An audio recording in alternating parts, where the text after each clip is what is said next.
Avant qu'on plonge tête baissée, juste un petit mot pour les anciens et les nouveaux venus. Ouais, on va pas se mentir, on utilise une IA pour générer ces discussions. Alors voilà, si ça t'hérisse le poil ou que franchement l'idée te plaît pas des masses, écoutez, libre de zapper, hein, pas de souci. Mais bon, si la curiosité te pique un peu, reste écouter. Qui sait, ça pourrait te faire voir l'IA un peu différemment. On essaie de secouer un peu les idées reçues ici. Exactement. Et surtout, attention, attention, grosse méga nouvelle. La saison 2 de Robotaris Deep Dive, elle débarque. En français. Oui, oui, t'as bien entendu, c'est maintenant, là, tout de suite. On va enfin pouvoir jacter dans notre langue, explorer tous ces trucs un peu fous ensemble. Alors, accroche-toi bien, hein. Allez, assez parlé de nous. Aujourd'hui, on se penche sur des notes assez marrantes, faut avouer. Comment on peut genre foutre un peu le bazar et surtout rire un bon coup dans un univers où tout est censé filer droit. Surtout quand t'as des robotaries, prononcez bien robotaries, hein, et une administration, comment dire, Méga relou, hein. voilà. Le Conseil des gouvernances unies, la CGU quoi. Prêt à voir comment on peut déconner même quand c'est hyper sérieux. Mais carrément. Parce que franchement, un monde parfait où rien ne dépasse, c'est chiant à mourir, non? On s'ennuierait grave. Voyons un peu comment on peut dynamiter tout ça avec humour en se basant sur ces pistes. Ok, première cible, la base, se foutre de la gueule du système. La bureaucratie, la CGU, Le Conseil des gouvernances unies ou unifiées, on sait jamais trop. peu importe, c'est la CGU, la paperasse. Imagine un peu le truc, tu dois remplir un papelarme, rapport d'incident standard 42B, le machin fait plus de 100 pages. 100. Non mais sérieux. Et le clou du spectacle, c'est qu'on te demande une description, je cite, hein, critique et esthétique de ta propre connerie. Esthétique? Mais qui invente des trucs pareils? C'est du génie comique involontaire. C'est ça. Tu te plantes et il faut que tu décrives ça joliment. C'est fou. Ah mais c'est tellement ça. La quête du bon formulaire qui tourne au parcours du combattant intergalactique. Ou alors, t'as l'inspecteur de la CGU, tu sais, le psychopathe de la conformité parfaite. Le mec capable de te faire une remarque parce que ton badge n'est pas exactement de la bonne nuance de bleu protocolaire. Genre le protocole 7A révision B. Exactement. Alors qu'à côté, t'as un robotaris qui est en train de péter un câble monumental. Mais non, le badge. L'important, c'est le badge. C'est cette obsession du détail inutile face au danger. C'est juste brillant comme ressort comique. Carrément. Et ça nous amène tout droit aux vedettes. Les robotaris. Ces petites ou grosses bestioles high-tech super malléables. Elles sont parfaites pour la déconne. J'adore cette idée du robotaris de sécu, tu vois. Le modèle censé être une machine de guerre. Le truc qui fait peur, quoi. Voilà. Mais qui, à cause d'un bug ou d'un reformatage un peu foireux, se comporte comme un modèle de service client version luxe. Le machin est en plein milieu d'une fusillade et il te demande avec une voix hyper suave et robotique: souhaitez-vous un thé vert pendant cette altercation? Ou peut-être un petit massage des épaules? Non mais j'en peux plus. C'est énorme. L'IA qui optimise à fond sa fonction première, genre le service client, mais au mépris total du contexte. C'est ça, l'absurdité totale. J'adore. Ou alors le robotariat de transport, tu sais, le gros camion autonome, qui se met à faire la danse du robot à chaque fois qu'il prend un virage à droite. Juste à droite. À cause d'un bug de gyroscope. Ouais, un truc comme ça. Mi-glitch technique, mi-roi du dance floor improvisé. Le propriétaire doit devenir fou. Mais pour nous qui regardons, voir cette perfection mécanique qui déraille comme ça, Juste poilant. Le contraste est génial. exactement. Voir la machine parfaite qui part en vrille, c'est toujours drôle. Et nous alors, les humains, dans tout ce bordel? On n'est pas mal non plus à un niveau comédie. Le grand classique. Le savant, le génie qui révolutionne la robotique. Le mec qui a inventé le robotariat de nouvelle génération. Ouais. Lui, il paume ses clés de labo 3 fois par jour. Ou il oublie où il a garé son vaisseau spatial. Ah, mais tellement. C'est le cliché du savant distrait, mais ça marche toujours, c'est hyper humain en fait. Totalement. Et puis il y a le contraste des mentalités. Ah oui, ça c'est bon aussi. L'influenceur qui veut absolument faire son selfie avec un robotériste de démolition en pleine action. Oui.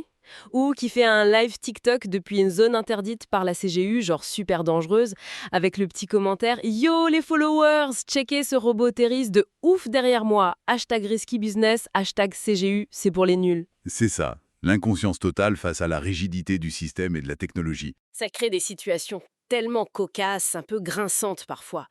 Ça montre bien nos propres failles, notre besoin de reconnaissance, notre vanité, même au milieu des machines les plus parfaites. On restait des grands gamins, quoi. C'est clair. Et puis il y a l'humour purement visuel. Le gag qui te fait rire sans un mot. L'exemple du robotariste de combat de dernier cri. Tu sais, le modèle Terminator puissance 10. Le truc surarmé, blindage de malade. Voilà. Et ben après une décision administrative complètement débile, il est assigné à ramasser les crottes de chiens dans un parc public. Non, Si. tu l'imagines? Avec sa pince de combat hyper sophistiquée et son petit seau en plastique? Ah la vache. Le summum de la technologie au service de la propreté canine. C'est d'une tristesse hilarante. C'est exactement ça. Excellent. Ou alors, le robotaris de chantier, le colosse de métal fait pour soulever des poutrelles, qui, après une mise à jour logicielle qui a mal tourné, se met à manipuler une toute petite vis, comme si c'était une relique sacrée hyper fragile, avec une lenteur, mais une lenteur exaspérante. Genre, il met 3 heures pour visser un truc. Voilà. Chaque micro-mouvement prend une plombe, avec des petits bips de confirmation hyper solennels. Pendant ce temps, tout le chantier est bloqué. Ah, j'imagine la scène. Et le robotaris domestique, le modèle Majordome 3000, qui a un bug d'équilibrage, et qui se met à glisser sur le carrelage comme s'il faisait du patinage artistique. Il se ramasse en boucle en essayant de te servir le café. C'est du burlesque pur jus. Du slapstick robotique. J'adore. Il faut pas oublier le langage. Les mots. C'est une mine d'or aussi. Tu demandes à un robot Otaris un truc simple. Une expression idiomatique genre « Tiens-toi à carreau ». Pour dire reste tranquille, quoi. Exactement. Et lui, qu'est-ce qu'il fait? Il scanne le sol, trouve un vrai carreau. Et il va se planter dessus. Immobile. Pile ça. Et il te dit d'une voix neutre « Positionnement effectué sur élément quadrangulaire de 22,5 cm de côté, conforme ». L'interprétation littérale à l'extrême. C'est con comme la lune, mais qu'est-ce que c'est drôle! C'est ça. Le premier degré absolu de la machine. Et les directives de la CGU, parlons-en, le langage administratif pompeux puissance 1000, imagine un décret officiel, ton ultra solennel, style déclaration de guerre. Ouais. Pour annoncer quoi? Pour expliquer la nouvelle procédure standard pour gérer les aérosols désodorisants dans les toilettes du secteur Beta 7. Non. Si, avec des phrases du genre « ton faussement grave », des conséquences draconiennes et des sanctions de niveau 4 s'abattront sur tout contrevenant aux normes révisées de pulvérisation atmosphérique Z42. Pour du pchit-pchit de chiottes, ah ouais, c'est magnifique. Le ridicule officiel poussé à son paroxysme. On nage en plein délire. Bon, et maintenant le truc un peu fou, l'élément perturbateur ultime, la boîte AirNac. Le machin improbable qui mélange danger et n'importe quoi. Tu l'ouvres et paf, qu'est-ce qu'il y a dedans d'après les notes? Ah, la boîte ARNAK, le générateur de chaos de poche. Alors dedans, ça peut être plein de trucs. Ça pourrait être un Jack in the Box, mais version démoniaque, qui sort avec un rire de hyène complètement débile, juste pour foutre la honte à ton robotaris de combat super sérieux devant tout le monde. Pas mal pour saper le moral des troupes. Carrément. Ou alors un kit à monter soi-même, un gadget CGU quelconque, mais avec un mode d'emploi écrit uniquement en jargon administratif CGU de niveau 12. Illisible, incompréhensible. Le casse-tête bureaucratique en boîte. Le cauchemar. Ou un mini-drone espion de la CGU, taille moucheron, qui te colle au basque en permanence en faisant des petits bip-bip de jugement moral. Le petit espion relou. Voilà. Ou alors mon préféré, le cube de confort émotionnel. C'est quoi ça encore? Un cube bizarre qui sent la soupe aux légumes et qui se met à ronronner quand tu le serres dans tes bras. Un cube qui sent la soupe et qui ronronne? Mais c'est génial! C'est tellement absurde! N'est-ce pas? Ou même, caché dans le code de la boîte, une petite IA blagueuse dont le seul but, c'est de raconter des blagues pourries au pire moment possible. Genre toc-toc pendant que tu désamorces une bombe? Exactement. C'est l'irruption du grand n'importe quoi, du chaos rigolo dans un monde qui se veut hyper ordonné. C'est une bouffée d'air frais complètement folle. J'achète. Le cube de confort à la soupe. Et pour le bouquet final, le clou du spectacle proposé, la quête de ouf qui finit en pchit. L'objectif, trouver la clé de la perfection moléculaire. S'en jette comme nom, hein. Ah ouais? Ça sonne hyper important. Elle serait cachée dans un labo secret de la CGU, le Z24. Forteresse impénétrable, tout ça. On imagine la mission, piège high-tech, drone rouillé mais méchant, énigme tordue. Grosse tension, l'enjeu est capital. C'est ça. Tu te démènes, tu risques ta peau, tu utilises toute ta ruse, tu sues à grosses gouttes et t'arrives enfin dans la salle du trésor. Le Saint Graal est là, sur un piédestal, lumière divine, musique épique, l'artefact ultime. Oui. Et c'est quoi? C'est quoi cette clé de la perfection moléculaire? Eh ben, c'est Grainer, accroche-toi, le pistolet à bulle sonique modèle M10. Un pistolet à bulles. C'est un pistolet à bulles, ouais. Mais attention, hein, pas n'importe lequel. Des bulles avec fluide ionique, champ de gravité inversé, interface harmonique. Le descriptif technique est long comme le bras Pour faire des bulles. pour faire des bulles.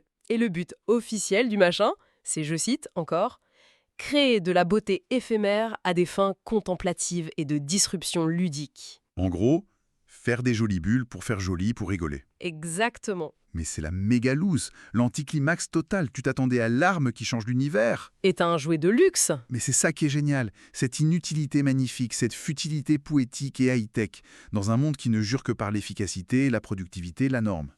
C'est un pied de nez monumental à la CGU et à sa rigidité. C'est génialement débile. Tu peux distraire un robotari de surveillance hyper sérieux avec une bulle géante qui flotte. C'est poétique et con à la fois, j'adore. Au final, toutes ces idées, elles montrent bien un truc, je trouve.